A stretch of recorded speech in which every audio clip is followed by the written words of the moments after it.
Eu gosto de ouvir, Pode eu falar. gosto de ouvir, eu gosto de ouvir tudo aquilo, para mim, às vezes, passar na cara de alguém. Às vezes eu escuto, Bacana.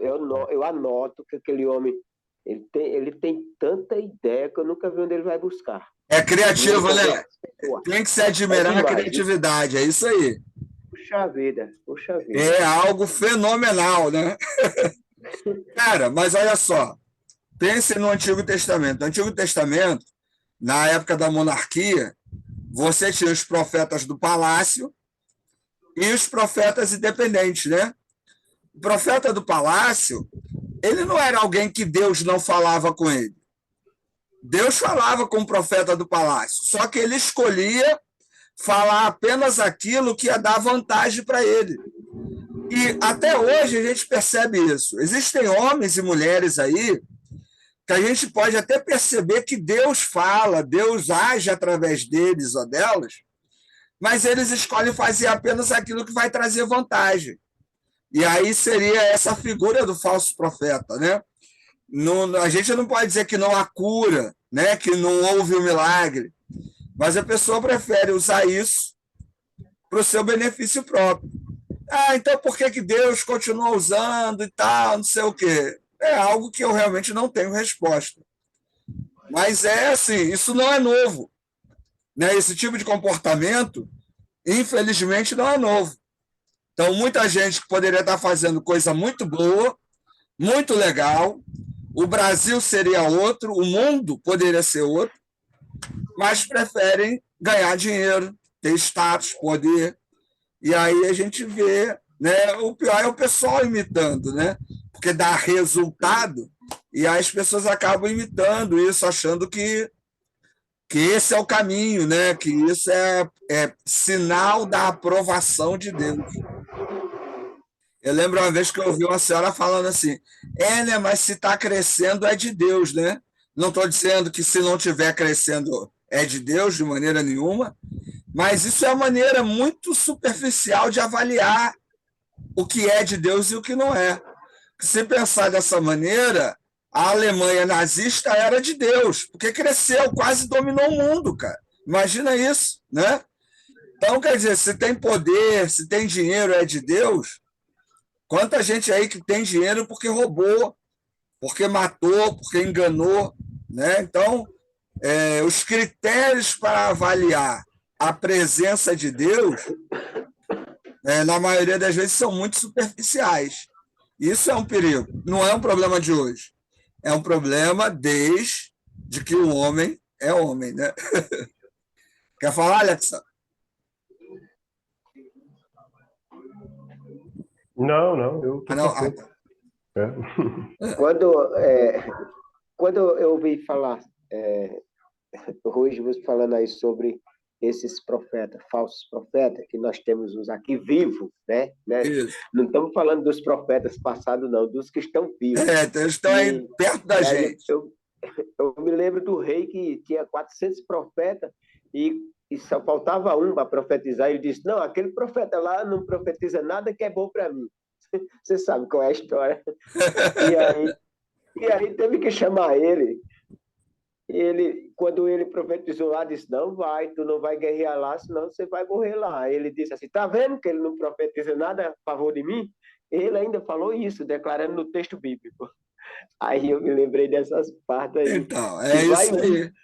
Porque, assim, teoricamente, a função do profeta, teoricamente, né, é falar aquilo que Deus quer. Então, assim, isso nem sempre foi fácil, né? Nunca foi fácil. Você olha a vida dos profetas, ninguém teve vida boa, porque não é fácil. Porque geralmente Deus fala algo que nos deixa desconfortáveis. Ninguém quer ouvir, né? Então a vida de um profeta realmente nunca é fácil. Mas, né, fazer o quê? Vamos lá. Para terminar, vamos falar aí do sacerdote como mediador.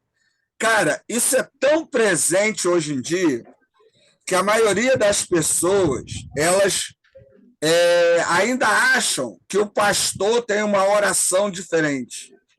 Elas ainda seguem, né, pastores e líderes religiosos achando que eles têm uma capacidade de encontrar Deus melhor do que outros. E isso não é real, né? A partir do que Jesus Cristo fez na cruz, todo mundo tem livre acesso a Deus.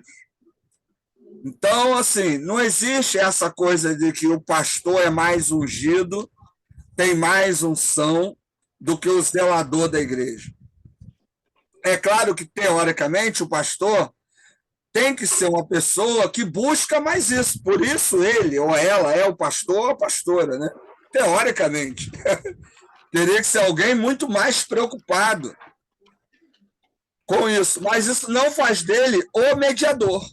Na doutrina católica, o padre é o mediador. Nas doutrinas evangélicas, protestantes, isso não deveria existir, mas a maioria das pessoas interpreta dessa forma. E até quando você fala isso, né, eu sou pastor há mais de 20 anos, sempre falei isso, cara, as pessoas ficam contra você. Quando eu digo para as pessoas que a oração do pastor não é melhor do que a oração de ninguém, tem gente que fica com raiva. Porque, assim, eu até comentei isso na minha igreja domingo, que, assim, parece que as pessoas, quando pensam num líder, elas sempre pensam assim, não, o líder tem que ser o super-homem e a super-mulher. O líder é aquele que está acima da humanidade, é uma pessoa iluminada, né? Isso é muito ruim, porque não é, o líder é uma pessoa como outra qualquer. Ele apenas tem uma função diferente. Só que o próprio grupo religioso não aceita essa perspectiva. Então, todo grupo religioso, ele quer um líder que se destaque, que seja algo que aquela pessoa não é, né? Isso é da psique humana. Mas é ruim, porque em nenhum lugar na Bíblia a gente vê esse perfil de líder. Jesus mesmo era uma pessoa muito simples, chamado de comelão e beberrão, andava e falava com todo mundo, não tinha dinheiro, não tinha posse, né? Então, ele é o nosso exemplo maior de liderança. E hoje, né, desde há muito tempo, a gente vê que as pessoas não compreendem isso. A gente precisa estar reavaliando isso sempre. O livro de Levítico vai enfatizar a figura do sacerdote como mediador para poder dar relevância ao sacerdote. Porque senão, se todo mundo pudesse fazer sacrifício, qual a importância do sacerdote? Para quê, né, ele ia servir? Então, na consagração do sacerdote, tinha alguns passos. Quais eram eles? A cerimônia compreendia o seguinte: convocação da comunidade, aproximação dos ordenados, banho ritual, investidura, unção, sacrifício de expiação e de consagração, distribuição e conclusão. Aí a gente percebe que cada um, né, desses elementos aqui, eles são passos que deveriam ser seguidos para consagrar o sacerdote. A ideia é que esse sacerdote seria agora a ligação da comunidade com Deus. Isso no Antigo Testamento. Então, a comunidade é convocada para quê? Porque o sumo sacerdote que ia presidir o culto, né? Era ele que ia fazer, né, a liturgia. Ele ia fazer com que o povo pudesse conhecer os desígnios de Deus ali e se chegar a Deus. E aí tinha um banho, né, isso é antigo, né? Não é os judeus que inventam isso, mas o banho como um ato de consagração, de pureza, né? Então, esse sacerdote, ele é visto como uma pessoa que está acima do povo e das outras pessoas. Porque esse ato de consagração é um ato também de pureza espiritual, né? Então, ele é o único capaz de realizar aquele ato. Outros não poderiam. A investidura é quando ele recebe ali a indumentária, aquelas roupas, né? E cada roupa tem um significado, tem uma ideia, né? Vamos ver aqui, ó. A indumentária, o sumo sacerdote, no caso Arão, né? Recebe a túnica, o cinto amarrado à túnica, o manto e o efode, né? Em princípio, o efode era certamente algum objeto destinado à sorte sagrada. Mais tarde, o nome passou para o tecido que o envolvia. O peitoral era originariamente uma espécie de bolsa, em que ficavam os objetos para ver as sortes ou responder com os oráculos. Os urim e os tumim. Mais tarde, o peitoral é transformado numa placa metálica, com 12 pedras alinhadas, representando as 12 tribos. Nós não sabemos o significado da flor de ouro colocada no turbante. Conforme Êxodo 28, nela estava gravado, consagrada a Javé. A investidura se encerra com a lembrança de que tudo isso é ordem de Deus, né? Todo ritual tem os seus símbolos, né? Então, esses elementos eles vão ter um caráter simbólico muito grande. Ricardo, hoje, para falar com Deus, a gente precisa disso? Não.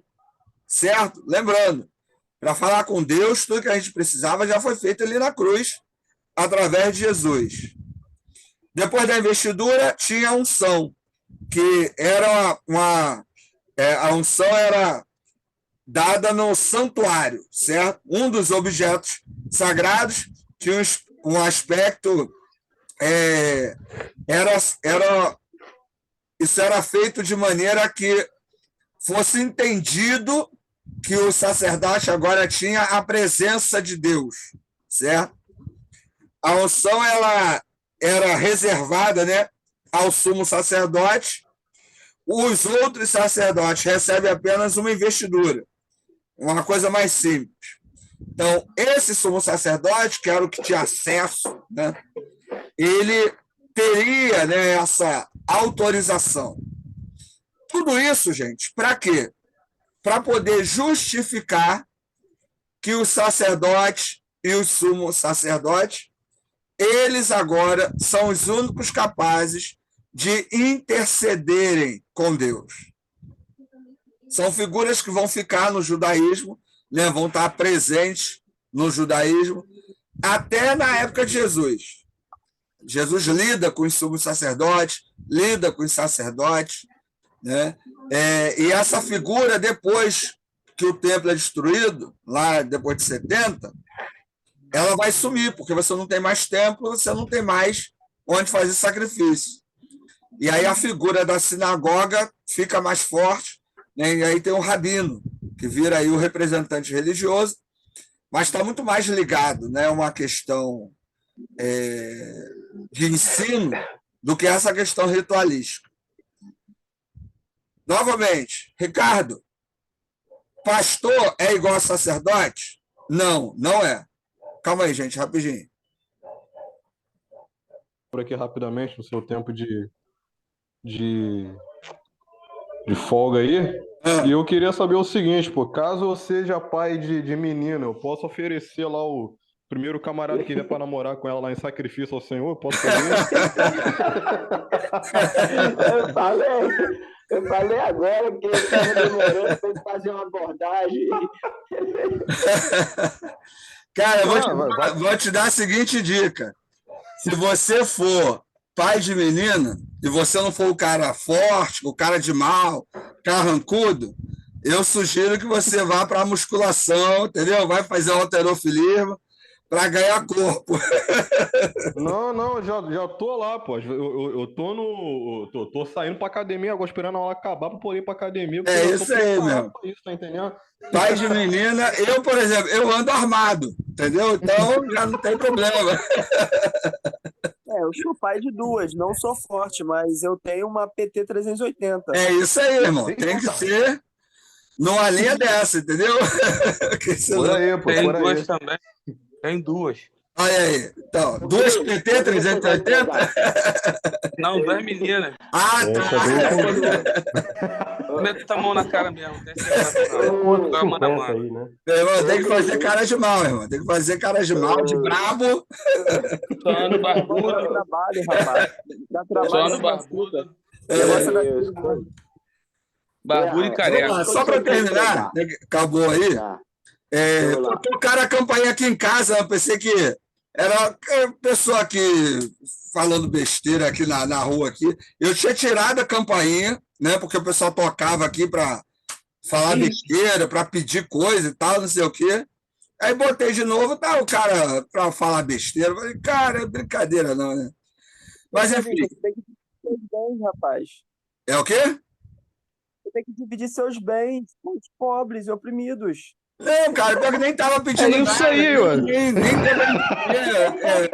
só tocou a campainha e ficou.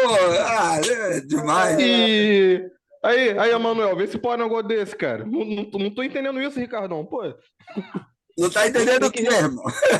Vou mandar aí pra Nova Iguaçu. parte aí, cara. Entendeu? Aliás, esse livro todo que tu tem aí, por mim, tu pegava metade dele e doava aí pra turma aí, tá entendendo? Não, rapaz, esses livros, eles servem para que eu compartilhe o conhecimento deles com os ignorantes. Porque Não, tem nada disso não, pô. Tem que compartilhar o livro. Se você compartilhar o livro, não precisará você atribuir esses conhecimentos a nós. Deixa eu fechar. Olha o foco. Vamos lá. Finalizando, né, essa ideia do sacerdote, por que o livro de Levítico enfatiza isso? Porque o livro de Levítico ele está querendo dar essa autoridade para esse grupo, né? A gente viu que essas leis estão voltadas ao culto, aos rituais, elas estão preocupadas muito com isso, porque era esse o papel do sacerdote.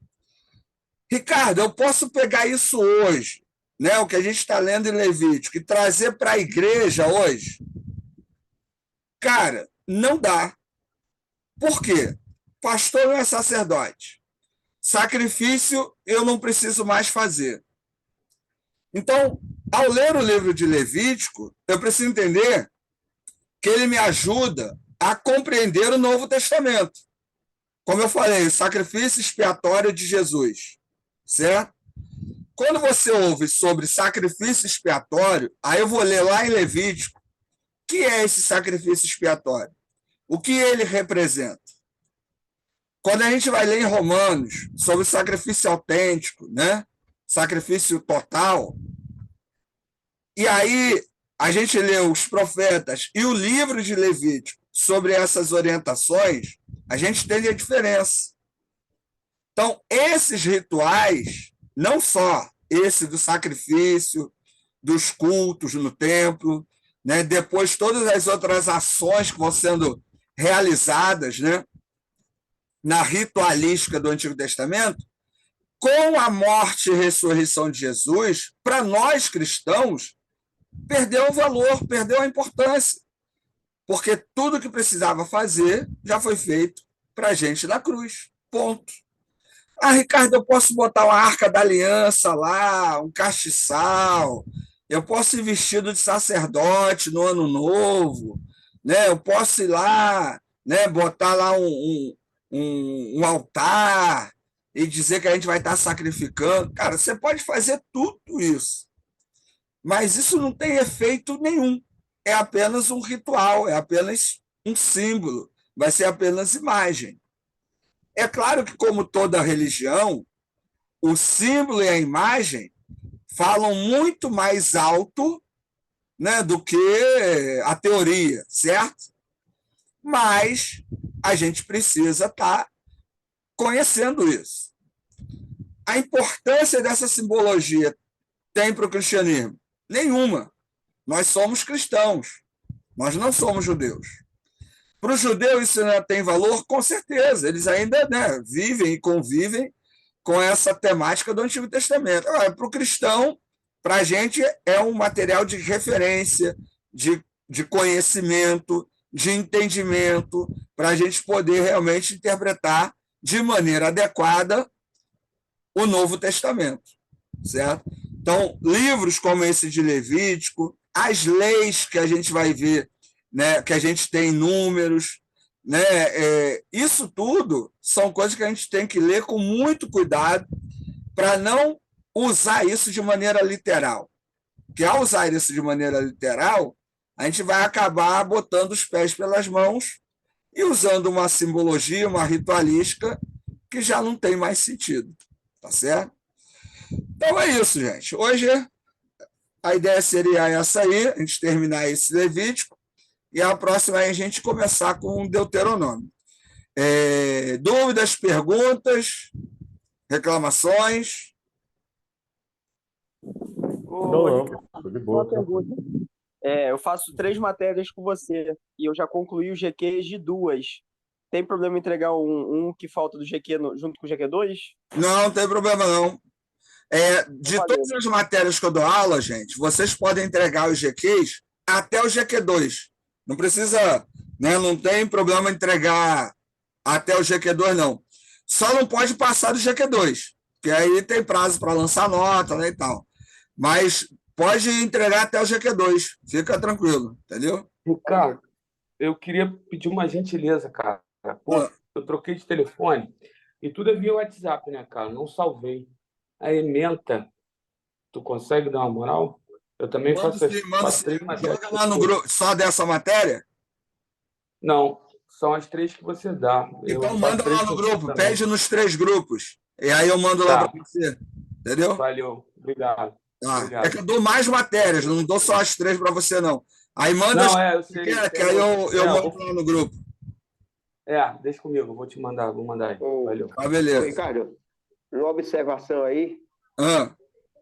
Pode fazer a observação. Ricardo, decidiu o GQ dessa matéria? Vai ter? Calma aí, quem está falando? Quem está aí? Fala.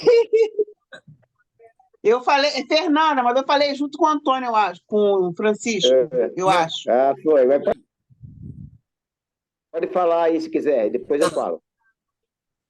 Eu estava perguntando a eles qual seria o GQ, se ele já definiu ou vai definir. Ementa. Eu vou mandar a ementa lá, você olha lá. Ok. Fala, Francisco. Beleza. Eu só queria tirar uma dúvida aqui, né? Que eu fiquei muito... me surpreendeu a palavra do Cris, rapaz. Ele falou que tem uma... o nome da arma. Aí eu queria saber como é que ele faz, aonde ele coloca, quando ele vai pregar.